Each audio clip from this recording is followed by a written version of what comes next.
were the most exciting.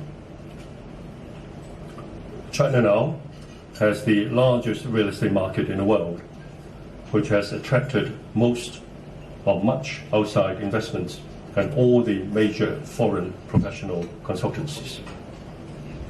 Land sales have become a major source of government revenue, and real estate a major asset for private individuals, families, and corporates. Often, we overlook the fact that it only took China a short span of 31 years for all these to happen. When I started working as a pro bono advisor to the Shanghai government in the 1980s and helped draft the first land sale document of the People's Republic in 1988, no one expected this new reform initiative to take hold and spread as quickly as it has. I brought with me this book, which is a record of the efforts leading to the sale of the first piece of land in March 1988 by tender, and I had handed it. So I thought you might be interested as a journalist, and I leave behind a copy, Jodie, if I may. You mentioned to me the fact that you give me a gift at the end. I'll exchange this with you. The housing reform that was started in the same year, again it was 1988, was equally impactful and far-reaching. The mainland now has a higher owner occupation rate than Hong Kong's. Housing space per head is twice that in Hong Kong. How could one reconcile these with the socialist doctrine of state land ownership? The answer is, I suppose, we did it in a typically Chinese pragmatic way. With handsome land revenue from land sales, local governments have been able to rebuild cities and the countryside. Weihai, which my parents were told to leave when they were teenagers for Hong Kong, because there was not enough food on the table, is now a very livable seaside city. I proudly invite you to visit this Laojia of mine. Or perhaps Country Life could start a Weihai edition. Achievements in the past 70 years are plentiful. I shall not use the well-known GDP growth figures. Let us look at the people-to-people interactions. The country is now much more open, both ways. In 2018, 71 million, or 5% of the mainland Chinese population, visited foreign countries. And this is not counting those coming to Hong Kong, going to Macau and Taiwan. So 5% of the mainland Chinese population last year visited foreign countries. In the same year, 662,000 mainland Chinese students were studying overseas. 662,000. The meaning of these figures is, of course, much more than bringing revenue to the tourism and education sectors.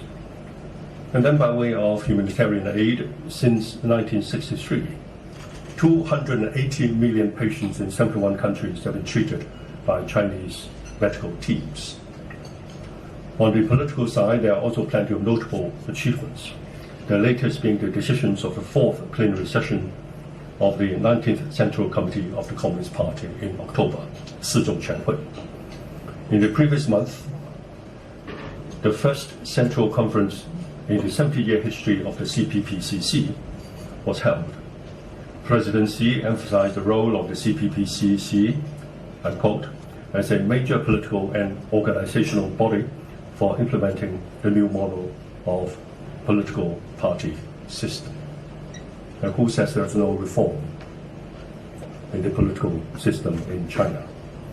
As a major political and organizational body for implementing the new model of political party system. These major political events have been underreported by the Western media, partly, I suppose, because of the absence of English texts. And anyway, they are extremely difficult, believe me, to translate. In the past few years, the CPPCC has been reviewing its role in the Chinese political system, and this is how I see it. China has a multi-party system, non-adversarial and not plebiscitary. The CPPCC is the dedicated body for consensus building. 60% of the members of the National Committee are not Communist Party members. Regularly, group meetings are held to discuss in-depth topical issues such as the environment, the shared economy, healthcare, and poverty elimination. The meetings are attended by members, outside experts, stakeholders, and high-ranking officials. There is no grandstanding, no filibustering, or heated arguments. Not dramatic to watch, but achieve the objective of finding solutions that are acceptable to most to move forward. The future of China and the visions covering the full range of subjects from deepening reforms and opening up, poverty elimination, scientific and technological developments, to the respective roles of the state-owned and private enterprises have been well discussed internally within the Communist Party, the CPPCC, and the populace. China watchers in the West have a lot of catching up to do. I have my own wish list. I wish we could facilitate more young people from other countries to experience China, for them to form their own views. Achievement is one thing. Being recognized by the international community to have achieved is another. Throughout the past 70 years, China has been at the receiving end of numerous uninvited and mostly unwarranted criticisms from the West on issues that do not touch on bilateral relationships. Some of these have become China bashing. These commentators believe that they are better and know enough about China and its past. Please don't take offense. As someone who knows a tiny bit about the West, after all these years, it is still beyond me as to why people in the West make it a habit of opening their mouths about other countries as if they have done better dealing with their own domestic problems. Hong Kong has been an easy proxy and a soft target of China. It has been drafted by the West to join the ranks of Xinjiang and Tibet.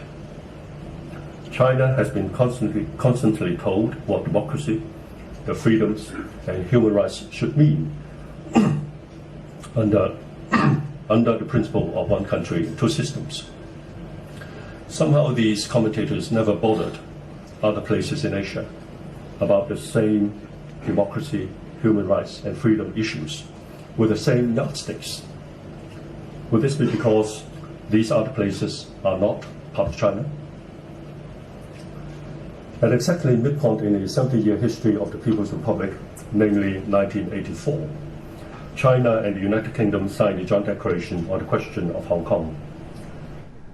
So that is C.Y. Leung, Hong Kong's third chief executive, serving until 2017, speaking out about Hong Kong, China. He's an outspoken figure, often been very critical of the protests there.